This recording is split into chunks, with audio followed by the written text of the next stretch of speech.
کھلتے نئے ہر دن ابواب زندگی، یا رب ہمیں سکھا دے آداب زندگی۔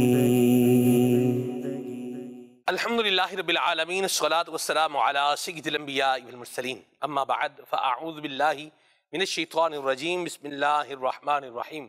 الصلاۃ والسلام علیک یا رسول اللہ وعلی آلک واصحابک یا حبیب اللہ، الصلاۃ والسلام علیک یا نبی اللہ وعلی آلک واصحابک یا نور اللہ۔ نبی پاک صاحب الاولاق صلی اللہ تعالی علیہ وآلہ وسلم نے ارشاد فرمایا کہ جسے یہ بات پسند ہو کہ وہ اللہ تعالیٰ سے اس حال میں ملاقات کرے کہ اللہ تعالیٰ اس سے راضی ہو، تو اسے چاہیے کہ مجھ پر کثرت سے درود پاک پڑھے۔ صلو علی الحبیب صلی اللہ تعالیٰ علی محمد صلی اللہ علیہ وسلم، صلاۃ و سلاما علیک یا سید یا رسول اللہ۔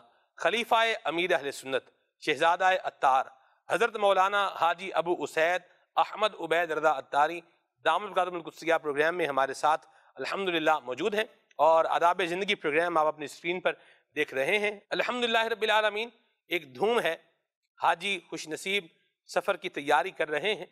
کچھ وہ ہیں کہ جو اپنی فلائٹ پر اڑان بھرنے کے لیے تیار ہیں، کچھ وہ ہیں جو جانے کی تیاریاں کر رہے ہیں، اپنے سامان جو ہے وہ جمع کر رہے ہیں، خریداری کر رہے ہیں، جوتے جو ہے وہ خرید رہے ہیں، سبحان اللہ، کپڑوں کی تیاریاں ماشاءاللہ الکریم ہو رہی ہیں، اور اس طرح سے اور جو وہاں کرنسی چاہیے اس کو بھی جو ہے وہ مینیج کر رہے ہیں ماشاءاللہ الکریم۔ تو مختلف انداز سے تیاریوں کے جو مراحل ہیں یہ چل رہے ہیں، اور حاجی ماشاءاللہ الکریم سفر بھی کر رہے ہیں، جانے کے لیے تیار بھی ہیں، اور کچھ وہ ہیں جو اس بات کا قصد کر رہے ہیں، ارادہ کر رہے ہیں کہ ہمارا بھی کوئی سلسلہ کار ہو جائے، ہمیں بھی وہاں حاضری کی سعادت مل جائے، سبحان اللہ۔ تو میں یہ چاہوں گا کہ اس حج کے اس پربہار موسم کے حوالے سے ہم خلیفہ میرے سنت سے پہلا سوال جو ہے وہ کریں کہ حاجی کو حضور کیا نصیحت کریں کہ آپ جو حج کرنے کے لیے جا رہا ہے اسے بھی، اور جو جانے کی تمنا رکھتا ہے اسے بھی کیا کہیں گے آپ؟ من آنم کے من دانم، کہ میں کون ہوتا ہوں نصیحت کرنے والا۔ عرض کہہ دیتا ہوں کہ سفر ہوتا ہے نا، ایک حج کا بھی ایک سفر ہے اور نارمل بھی ایک سفر ہی ہوتا ہے۔ تو اب مختلف اسفار ہوتے ہیں، مختلف سفر۔ حج کا سفر ایسا ہے کہ ایک تو یہ کہ پر لطف ہے، مگر یہ پر لطف یہ کب ہوگا کہ جب ہمارے ساتھ صبر کا توشہ ہوگا، اور دوسرا یہ کہ شریعت کی پاسداری ہوگی۔ اگر یہ دونوں چیزیں نہ ہوئیں، کیونکہ حج خود ایک عبادت ہے، اب آپ ایک عبادت کرنے جائیں جو کہ ایک بار فرض ہوتی ہے، اور ایک عبادت ہے جو دن میں 5 بار فرض ہوتی ہے، اس کو آپ چھوڑ دیں یا اس میں کوئی کوتاہی ہو جائے تو یہ کوئی مزے والی بات نہیں۔ تو لہذا جیسے بھی حالت ہو، جیسا بھی معاملہ ہو، نماز نہیں چھوڑنی، سبحان اللہ، کہ نماز سے وابستہ رہنا ہے۔ آپ کو اچھا، کیا پھر لگتا دوسرا یہ کہ اس کے لیے پہلے سے تیاری بھی رکھنی ہے، ہے؟ وضو وغیرہ۔ ٹھیک، ایک مینٹلی طور پہ آپ کو یہ رکھنا ہے کہ بھائی ابھی طواف کرنا ہے، تو کیونکہ طواف کے لیے وضو تو ویسے ہی شرط ہے، جیسے سفر منی ہے، سفر عرفات ہے، تو بندہ جب گزرے نا، کئی لوگ تو ایسے ہوں گے کہ جو پہلی بار جن کا سفر ہوگا، تو میری تو یہ عادت تھی کہ میں جیسے جب گزرتا تھا نا دیکھ لیتا تھا کہ یہاں جو ہے نا وہ مجھے وضو کرنا ہے، تو استنجا وغیرہ کرنا ہو تو یہاں کر لوں گا، یہاں جو ہے نا واش روم مجھے خشک ملیں گے، یہاں جو ہے نا وضو والی جگہ مجھے خشک ملے گی، جو ہے یہاں رش کم ہے، اگرچہ کہ مجھے اپنے خیمے سے دور چل کے آنا پڑے گا۔ تو خیر یوں بندہ اپنے پیش نظر رکھے کہ یار یہاں جلدی وضو ہو جائے گا، یہاں رش کم ہے، چھینٹوں کا ایک خطرہ ہوگا، جو بھی نا وہ کم ہو گیا یا نہیں ہوگا، تو یوں بندہ اپنی نظر میں رکھے۔ یا مرحبا، سبحان اللہ۔ آپ کو کیا لگتا ہے حاجی کہاں نمازوں میں سستی کر جاتا ہے؟ اصل میں دیکھیں کہ جو زمانہ جو ہے وہ خاتم النبیین صلی اللہ تعالیٰ علیہ وآلہ وسلم کے ظاہری زمانے سے دور ہوتا جا رہا ہے نا، جی تو یوں ایک تو یہ کہ فتنہ ہی برپا ہوتے جا رہے ہیں، جی اور بے عملی بڑھتی جا رہی ہے۔ جی، میں پہلے بھی عرض کر چکا ہوں اور آج پھر عرض کیا جاتا ہوں کہ ایک بار میرا سفر تھا، یہ سفر حج تھا، تو اب بس میں بیٹھے ہوئے تھے جدہ شریف میں، تو میرے ساتھ جو اسلامی بھائی تھے، میں نے ان سے عرض کی کہ کہ چونکہ وہ ایک تو ویسے ہی جدہ ٹو مکہ 40 منٹ کا تقریباً فاصلہ ہے، کہ نارمل حالت میں بندہ چلو آج کو تو ویسے ہی رش ہے اور ہم ہیں بھی بس میں، تو ہماری نماز مغرب کا کیا ہوگا؟ اچھا اب پاسپورٹ تھے اس کے بس والے کے ڈرائیور کے پاس تھے، کب اترے کیسے؟ تو میرے ذہن میں ترکیب، اچھا چونکہ ایک دعوت اسلامی کے دینی ماحول کی برکت ہے کہ انفرادی کوشش کا ہمیں ذہن دیا جاتا ہے ہمارے دینی ماحول میں، تو جہاں بھی بیٹھک ہوتی ہے، جہاں بھی کچھ موقع ملتا ہے، تو جو اطراف میں جو ہوتے ہیں نا لوگ، ان سے بات چیت شروع ہو جاتی ہے۔ صحیح۔